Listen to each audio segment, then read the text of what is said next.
ينضم إلينا من بغداد حسين علاوي مستشار رئيس الوزراء العراقي. أهلا بك معنا سيد حسين. الآن كان هناك اليوم اجتماع طارئ للحكومة العراقية.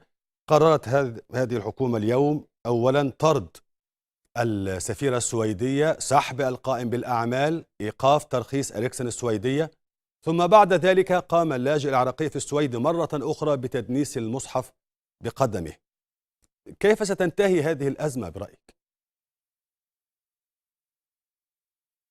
يعني مساء الخير عليك، مساء الخير على المشاهدين الكرام. قرارات الحكومة العراقية كانت قرارات فعالة وقرارات تهدف إلى حماية البعثات الدبلوماسية وتعهد الحكومة العراقية بحمايتها من جهة، وكذلك حماية الممتلكات العامة ودعوة المتظاهرين إلى النهج السلمي وممارسة الحق الدستوري ممارسة طبيعية. وكذلك بالمقابل منذ الصباح الباكر كان الاجتماع الأول للسيد رئيس الوزراء الأستاذ محمد شياع السوداني، نبه الحكومة السويدية على أن يجب أن تقف بحزم أمام تعهد أحد المطالبين في السويد بحرق المصحف الكريم، القرآن الكريم، وكذلك حرق العلم العراقي. وهذا ما جعل المتظاهرين فجرا حقيقة يقتحمون السفارة، وعلى أثرها طبعا اتخذ القائد العام للقوات المسلحة رئيس الوزراء الأستاذ محمد شياع السوداني العديد من القرارات باتجاه القوات الماسكة، وكذلك بالمقابل بعض الأشخاص الذين قاموا بعمليات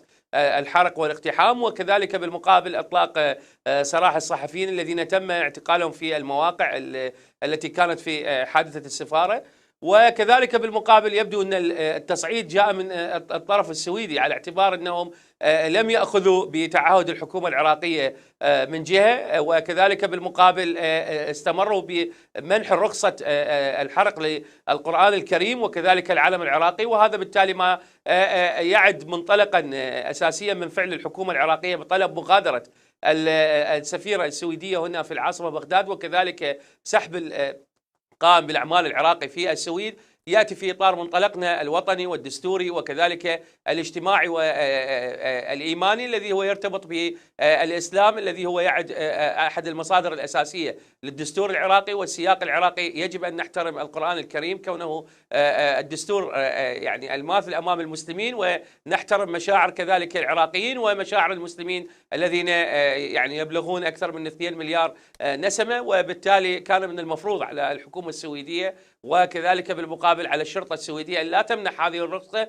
وأن لا يتكرر مرة أخرى عملية الحرق للقرآن الكريم وكذلك بالمقابل العلم العراقي. وهذا حقيقة يعزز ما ذكره البيان الذي صدر عن مكتب رئيس الوزراء، الكراهية والعنف. وبالتالي الحكومة العراقية تقف أمام هذا المسار في العراق بحماية البعثات الدبلوماسية على اعتبار أنها جزء من اتفاقية فيينا والتزام حكومي بهذا المسار. وكذلك بالمقابل نبهت المواطنين بممارسة حقهم الدستوري لكن بصورة سلمية وليس بصور أخرى. ولذلك كان بيان الآن صدر حقيقة عن الحكومة العراقية وجهه القائد العام للقوات المسلحة للمواطنين العراقيين. طيب اسمح لي يا سيد حسين، يعني أكثر من نقطة الآن نريد أن نستوضحها من حضرتك. أولا، بعد كل ما حدث أقدم اللاجئ العراقي في السويد، بعد كل ما حدث من إجراءات، أقدم في النهاية هو إلى جمع مجموعة من المصورين والصحفيين ودنس نسخة للمصحف الشريف بقدمه. طيب ألا يوجد أي وسيلة قانونية لمنع ذلك من جانب العراق؟ هو في الأصل مواطن عراقي.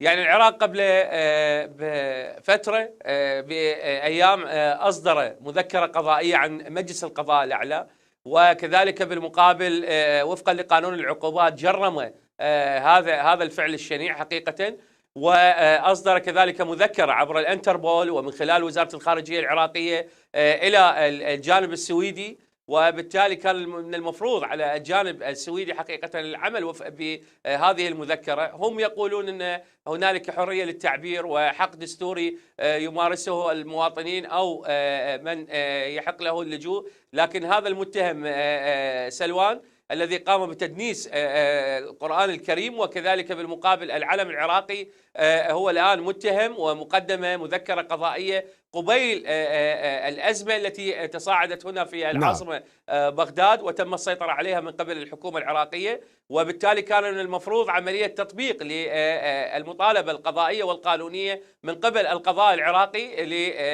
بعودة المتهم وترحيله من خلال الطرق الدبلوماسية والفنية الخاصة بالانتربول الدولي. نعم. وكذلك عملية الاسترداد من أجل المثول أمام القضاء العراقي، كونه طيب. انتهك المادة 200 من قانون العقوبات العراقي النافذ. للتأكيد يا سيد حسيني، إذن الحكومة العراقية تقدمت ببلاغ رسمي أو القضاء العراقي تقدم ببلاغ رسمي إلى الانتربول يطالب بتسليم المدعى سلوان. نعم. طيب، رائع. وحتى وهذا الآن كان قبل أيام حقيقة. حتى الآن لم تتلقوا في العراق ردا على هذا الطلب من جانب الانتربول حتى الآن. طيب، هذا الشخص سلوان هو مزدوج الجنسية أم أنه تنازل عن جنسيته العراقية؟ هو المعلومات التي تتوافر أنه يمتلك الجنسية العراقية، وكذلك تقدم بطلب اللجوء، لكن لحد الآن لم يحصل على حق اللجوء الكامل. لكن بالمقابل يظهر بين الحين والآخر بفيديوهات يعني فيها كلام يتكلم به أن الشرطة السويدية قد سحبت منه الحماية إلى آخره. طيب. لكن بالمقابل هذا المجرم الآن المطلوب وفقا لقانون العقوبات العراقي ووفقا لمذكرة الحكومة العراقية إلى الانتربول الدولي، وكذلك إلى من مجلس القضاء الأعلى، طبعا هو مدان وفقا للقانون. وبعد هذا الفعل كذلك قد تتقدم إجراءات قضائية وقانونية باتجاهه.